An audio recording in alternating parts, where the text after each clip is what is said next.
bismillah bersama-sama terlebih dahulu. Bismillahirrahmanirrahim. Oke. Udah siap untuk belajar hari ini? Siap. Sebelum mulai pelajaran, Ibu absen terlebih dahulu ya.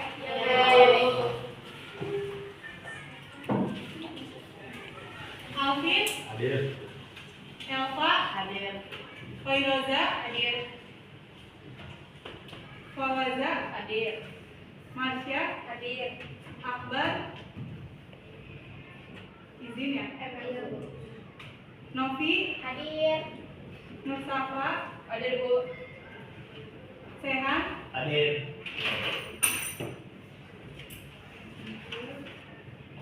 Aisyah, Hadir. Dian, Hadir. Dwi, Diandra, Hadir. Felicia, Jelita, Hadir. Jessica, Hadir. Khalid, Hadir, Bu. Keisha, Hadir, Bu. Maika, Hadir, Bu. Mesya, Hadir, Bu. Faisal, Hadir, Bu. Hasbi, Izin. Mesya, Nasya, Hadir, Bu. Reina, Hadir, Bu. Tirto, Hadir, Bu. Bulan, Hadir, Bu. Yasmin, Hadir, Bu. Yuli. Oke, hanya 2 orang ya yang izin hari ini. Baik, teman-teman, hari ini kita akan bahas materi mengenai teks hikayat. Sebelumnya udah pernah belajar teks hikayat? Oke, sebelumnya Ibu mau tanya dulu nih ke kalian untuk ingat-ingat materi sebelumnya. Kira-kira ada yang tahu nggak apa yang dimaksud dengan teks hikayat? Oke, silakan. Hikayat adalah salah satu teks yang menceritakan kebenaran atau pengalaman seseorang yang memiliki kekuatan di luar nalar. Oke, benar ya. Jadi teks hikayat itu merupakan salah satu jenis teks berbasis prosa lama atau karya sastra lama. Nah, biasanya di dalam cerita teks hikayat itu ada kekuatan atau kemustahilan yang terjadi dalam tokohnya. Nih, kalian tahu cerita Maling Kundang? Nah, dalam cerita Maling Kundang di situ ada kemustahilan yang terjadi. Apa kemustahilannya? Kemustahilan yang terjadi dalam cerita Maling Kundang yaitu adanya seorang anak yang dikutuk menjadi batu oleh sang Ibu. Selanjutnya, biasanya dalam cerita hikayat itu ada nilai yang terkandung. Nah, kira-kira nilai yang dalam hikayat itu apa sih? Ada yang tahu nggak? Oke, silakan. Itu tuntutan perilaku atau hidup yang terkandung dalam teks hikayat. Oke, betul ya teman-teman. Jadi nilai yang terkandung dalam teks hikayat itu adalah nilai-nilai atau perilaku-perilaku yang ada dalam setiap tokoh pada teks hikayat. Kemudian selain itu juga ada yang membedakan hikayat dengan cerpen. Sebelumnya udah pernah belajar cerpen? Oke, ada yang tahu apa perbedaan hikayat dan juga cerpen? Oke, silakan. Teks hikayat adalah karya lama yang menceritakan kehebatan yang dimiliki tokoh. Biasanya bertemakan kerajaan, sedangkan cerpen adalah karya sastra modern yang panjangnya tidak lebih dari 5.000 kata. Oke, betul ya teman-teman apa yang disampaikan oleh Raina. Jadi teks hikayat dan cerpen itu memiliki perbedaan seperti yang tadi disampaikan oleh Raina dan juga Ulan, bahwa teks hikayat itu merupakan teks yang menceritakan tentang kekuatan atau kemustahilan dari setiap tokoh yang ada dalam cerita hikayat tersebut. Nah, biasanya teks hikayat itu juga bertema tentang kerajaan atau istana sentris. Kemudian biasanya dalam teks hikayat itu tidak diketahui pengarangnya. Kenapa tidak diketahui pengarangnya? Karena pada masa zaman dulu teks hikayat itu disebarkan atau dipopulerkan melalui mulut ke mulut. Nah, bedanya dengan cerpen, kalau cerpen itu masuk ke dalam sastra modern. Kenapa masuk ke dalam sastra modern? Karena cerpen itu merupakan jadi benar apa yang disampaikan oleh Lena mengenai perbedaan cerpen dan hikayat. Cerpen itu merupakan salah satu karya sastra modern. Kenapa karya sastra modern? Karena cerpen ini adaptasi dari cerita hikayat. Nah, cerpen itu diadaptasi pada masa sekarang. Biasanya cerpen itu tidak lebih dari 5.000 kata, teman-teman. Beda dengan hikayat yang bisa sampai puluhan ribu kata. Kemudian dalam teks hikayat juga biasanya tidak hanya terjadi satu konflik, banyak terjadi konflik dalam cerita hikayat. Nah, namun dalam cerpen itu hanya ada satu konflik utama yang terjadi dalam cerpen. Itulah mengapa cerpen tidak lebih dari 5.000 kata. Sampai sini paham mengenai teks hikayat? Paham. Oke. Bisa kita lanjut kegiatan selanjutnya? Bisa. Mulai.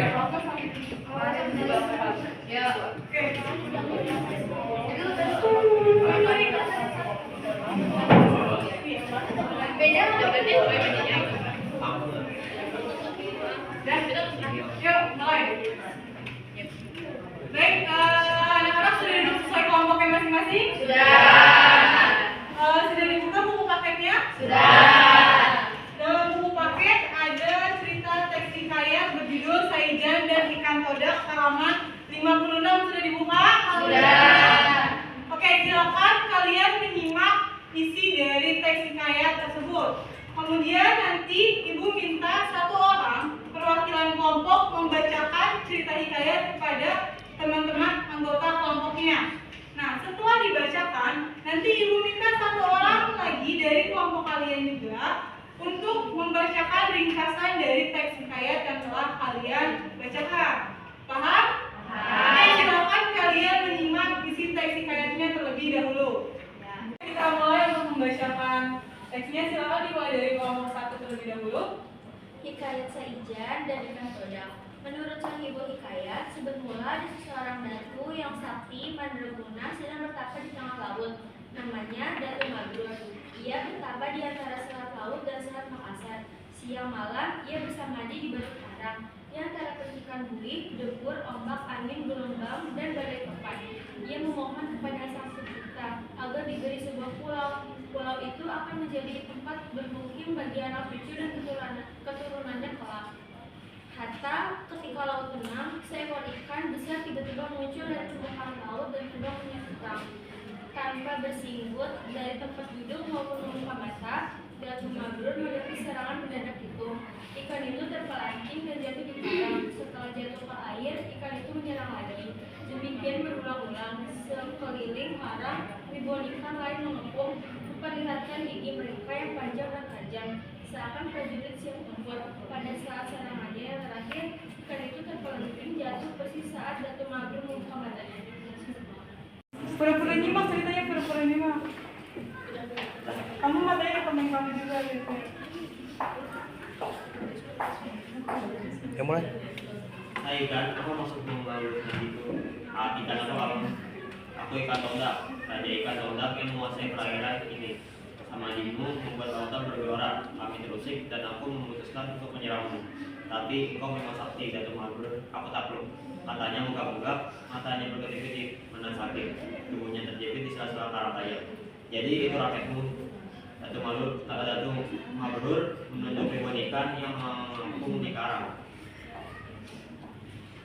Ya, Datuk. Tapi sebelum menyerangmu tadi, kami telah bersepakat. Kalau aku kalah, kami akan menyerah dan mematuhi apapun perintahmu. Datuk, tolong aku, obati luka-lukaku dan kembalilah aku ke laut.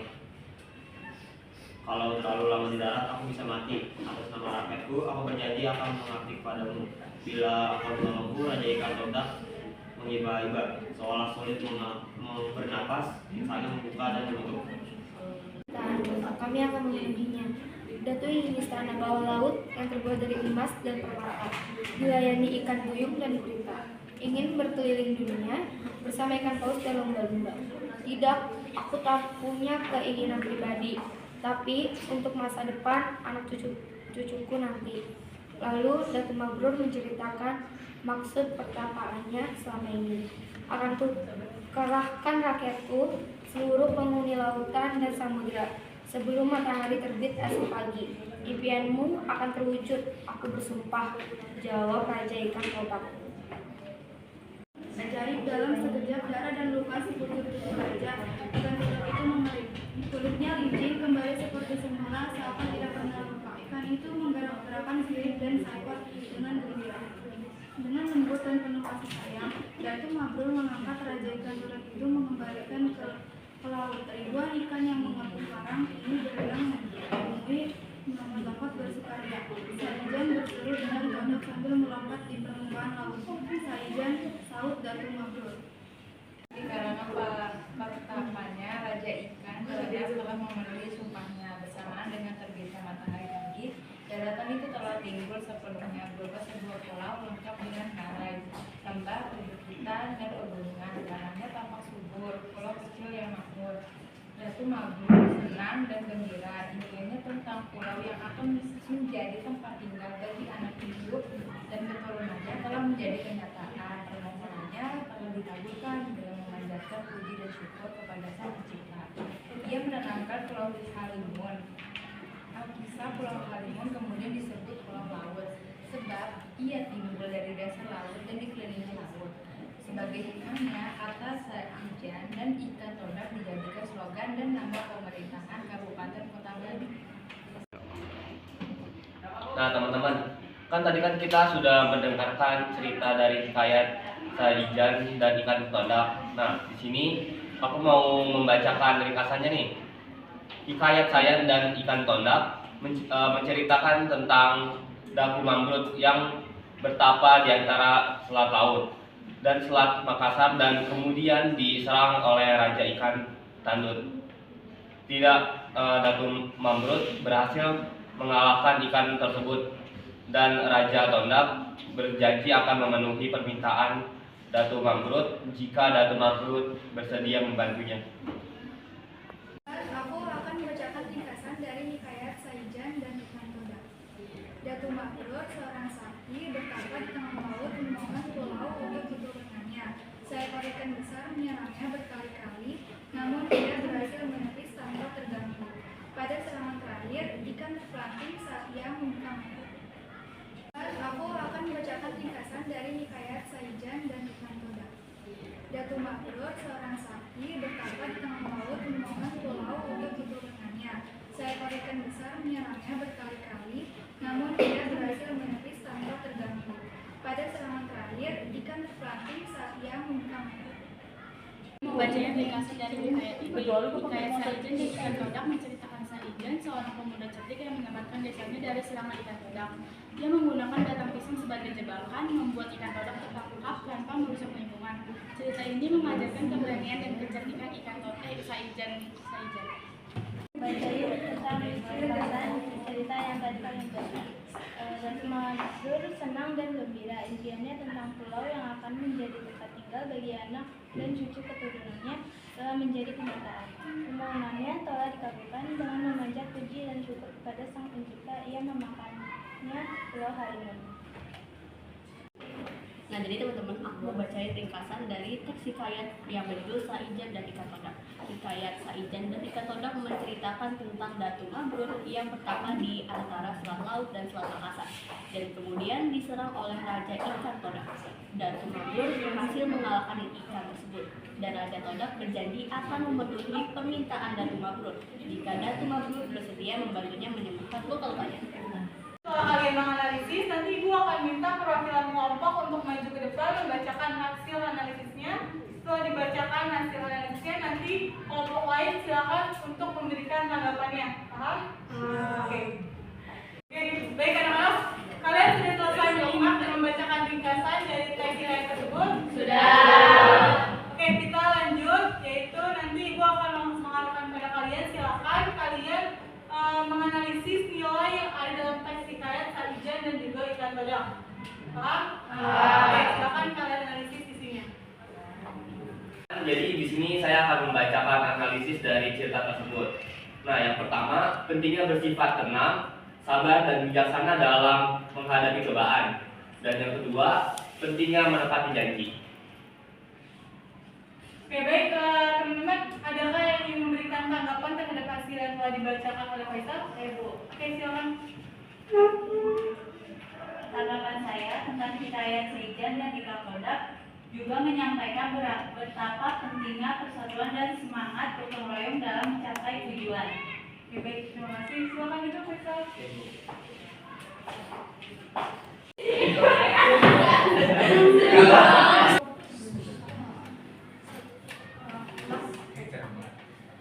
Baik teman-teman, setelah kita menyimak mengenai teks hikayat tersebut, Ibu mau tanya nih, kira-kira ada nggak sih kendala yang kalian hadapi ketika membaca atau menyimak teks hikayat tersebut?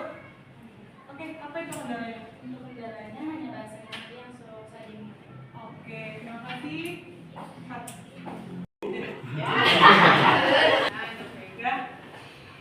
Oke, baik, untuk kegiatan inti kita sudah selesai.